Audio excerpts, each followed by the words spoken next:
¿Qué tal? ¿Cómo están amigos y amigas de esta comunidad?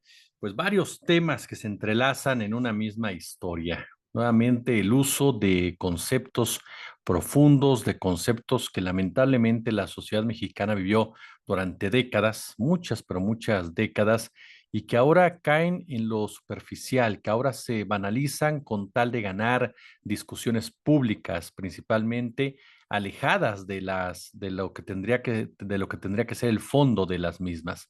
Hablo por ejemplo del tema de la censura y de ahí nos pasamos a este punto que no quiero dejar de lado de los famosos pobres de derecha y hacia dónde votan realmente los ricos, porque va a ser muy decepcionante para varios integrantes de los pobres de derecha darse cuenta hacia dónde van los que realmente tienen capital, tienen dinero y no solamente un buen salario. Y todo esto, por supuesto, hermanado por el tema de la reforma judicial. Si les parece bien, comencemos. Muy buenos días. Gracias por estar con nosotros.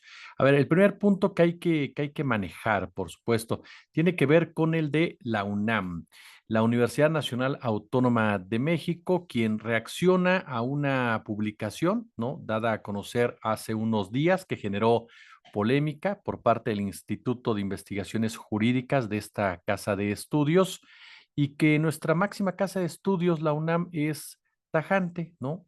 Luego de la polémica generada por el análisis realizado por estos académicos en torno a las 20 reformas propuestas por el presidente Andrés Manuel López Obrador, la UNAM se deslindó de su contenido. Ustedes recuerdan que el fin de semana académicos del Instituto de Investigaciones Jurídicas publicaron precisamente este estudio en el que advierten el riesgo de que el Poder Judicial sea capturado políticamente en caso de prosperar las iniciativas del Plan C del presidente Andrés Manuel López Obrador.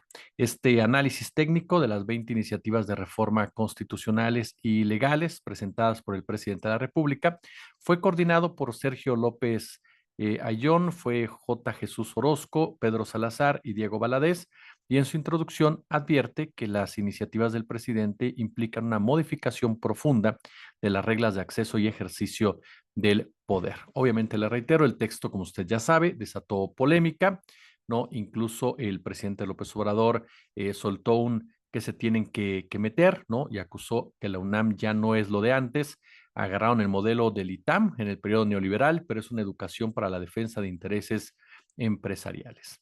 Después de estos dimes y diretes es cuando la UNAM da a conocer un comunicado en donde fija su postura en un escueto mensaje de un párrafo en redes sociales en el que afirmó que el análisis de ninguna manera representa un posicionamiento de la institución y en todo caso reflejan exclusivamente la opinión de los autores. Aquí viene un tema muy interesante, el de la censura o el de la autocensura.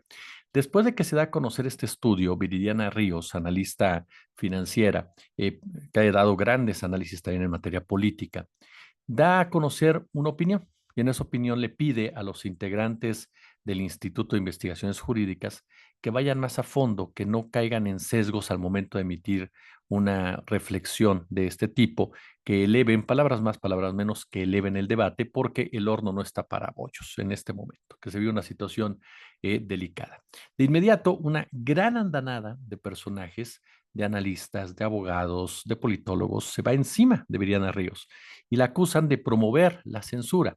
¿Desde cuándo, dicen, está prohibido publicar algo que vaya en contra del gobierno? ¿O desde cuándo el momento nos tiene que impedir que lo publiquemos?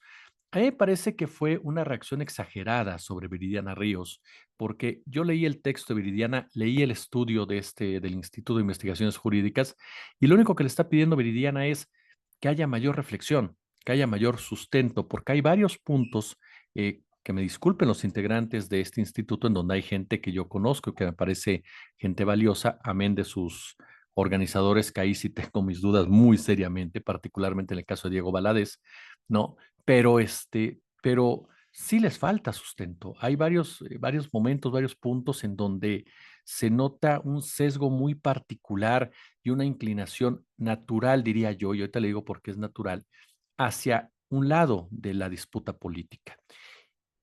Para nadie es un secreto, no, para nadie es un secreto que el Instituto de Investigaciones Jurídicas de la UNAM eh, tiene muchos años inclinado hacia el neoliberalismo. Sus principales líderes, sus principales cabezas han conformado precisamente un grupo, ¿no? Una élite al interior de nuestra máxima casa de estudios, y los que estudiamos ahí lo sabemos perfectamente, no nos dejarán mentir, ¿no? Que está vinculado con políticos y con empresarios que particularmente se enriquecieron, se empoderaron, lograron un protagonismo en la época neoliberal. El propio Diego Valadez fue procurador general de la República durante el sexenio, si no mal recuerdo, de Ernesto Zedillo Ponce de León, y varios de los integrantes de este Instituto de Investigaciones Jurídicas han sido partícipes de diferentes puestos, de diferentes cargos, de diferentes momentos relacionados con Salinas, con Cedillo, con Fox, con Calderón e incluso con el propio Enrique Peña Nieto, normalizando en muchas circunstancias, ¿no?, las decisiones jurídicas que se tomaban desde el poder, todo bajo una óptica neoliberal. Porque sí, yo desde que recuerdo este instituto ha jugado de ese lado. Hubo una época en donde sí tenía una conciencia más de izquierda, tenía una conciencia más social, pero ya de eso hace mucho tiempo. Entonces sí me parece que es muy, muy prudente y es muy transparente que se diga abiertamente de qué lado, por qué piensas así y para qué piensas así. Y no se trate de vender como una expresión o bien como una opinión, ¿no? Perfectamente basada en la imparcialidad, porque esto no es así. Seamos claros y seamos contundentes. Lo que hace la UNAM no es censura, porque la acusaron también a la UNAM de censurar, de echarse para atrás, de someterse a los designios del presidente Andrés Manuel López Obrador.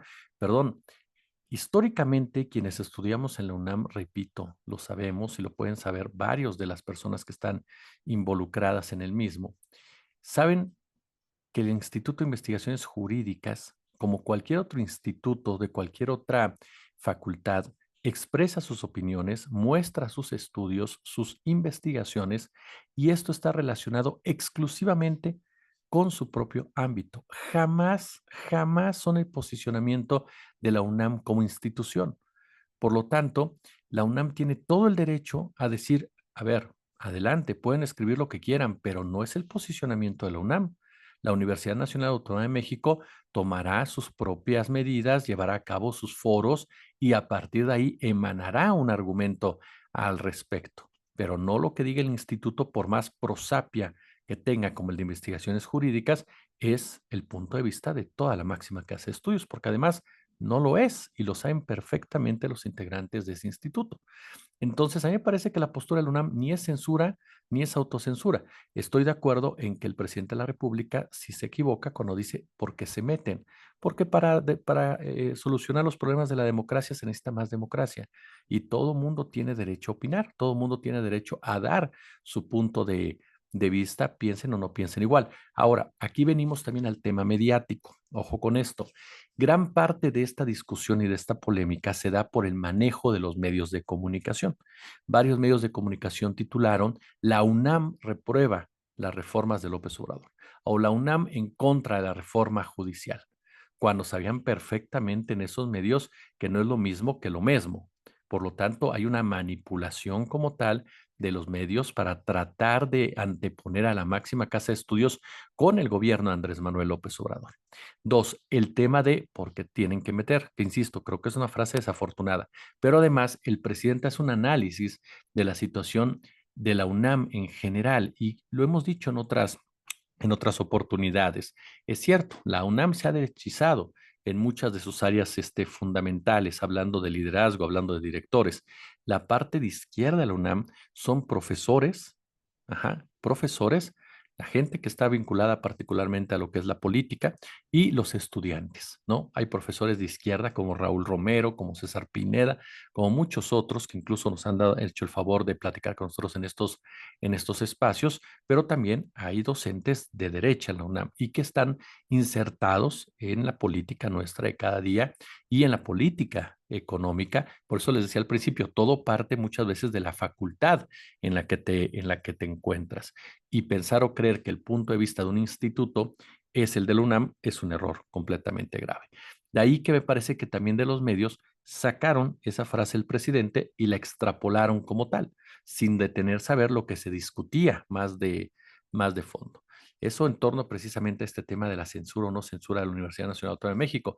Ahora, obviamente que la reforma judicial es una reforma que tiene que discutirse muy a fondo, que tiene que buscar lo que les decíamos ayer, que haya justicia social de antemano y que, ojo con este detalle, que definamos qué tipo de justicia es la que queremos.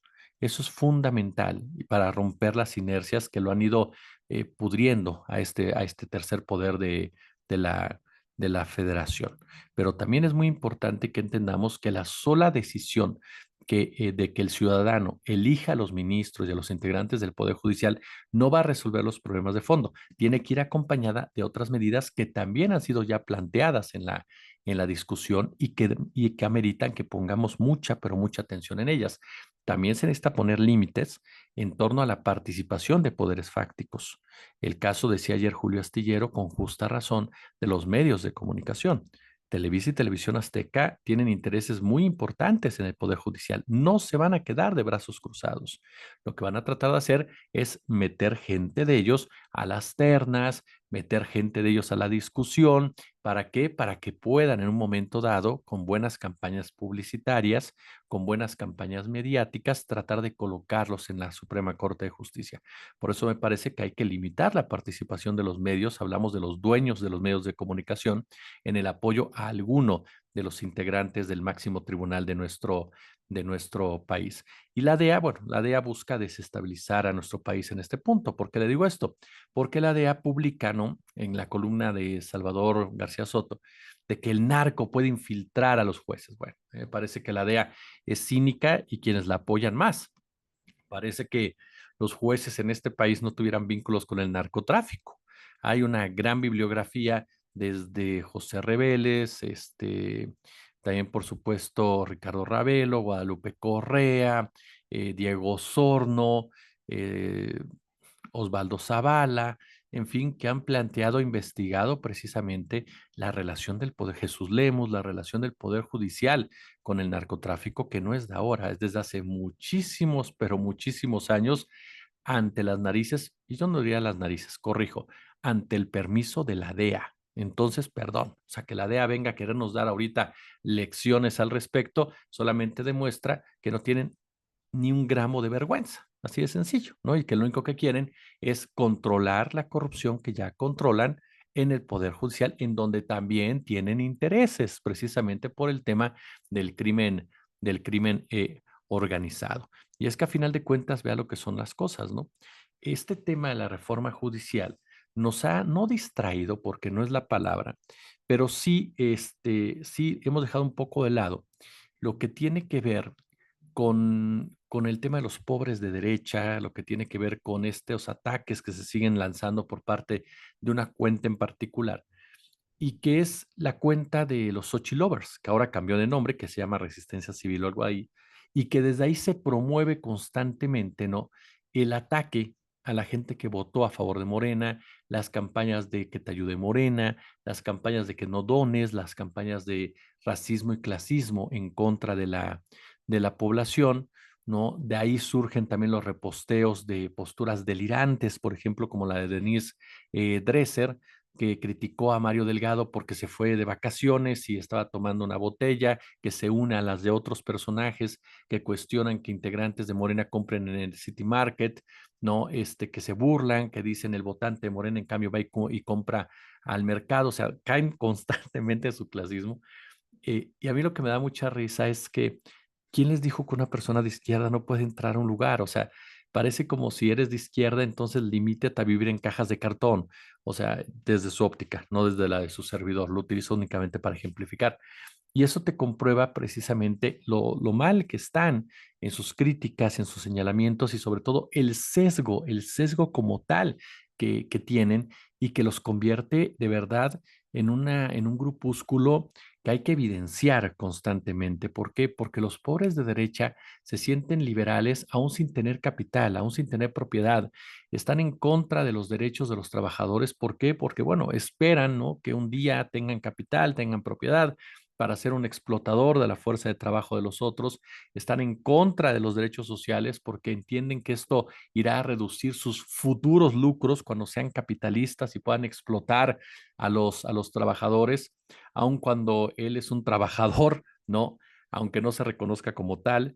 El pobre derecha está contra el Estado porque entiende que cuando tenga capital, tenga propiedad, no va a querer que el Estado establezca límites a su afán de rico explotando a los trabajadores. El pobre de derecha es el producto mejor elaborado por los mecanismos de producción de ideología burguesa para la defensa precisamente de los burgueses que tienen capital, que tienen propiedad y que están en la gestión precisamente de Estado para no pagar impuestos, para recibir subsidios e incentivos fiscales, para ganar dinero comprando títulos de la deuda pública, para tener el control de los medios de comunicación de forma a ofrecer al mundo de los ricos como el objeto a ser defendido, aun cuando la riqueza de la burguesía sea fruto de la explotación también de los pobres de derecha. ¿No? Un pobre de derecha pasa toda su vida soñando, en pocas palabras, con ser burgués, pero no tiene capital, no tiene propiedad, es explotado, ¿no? En algunos casos es bien pagado.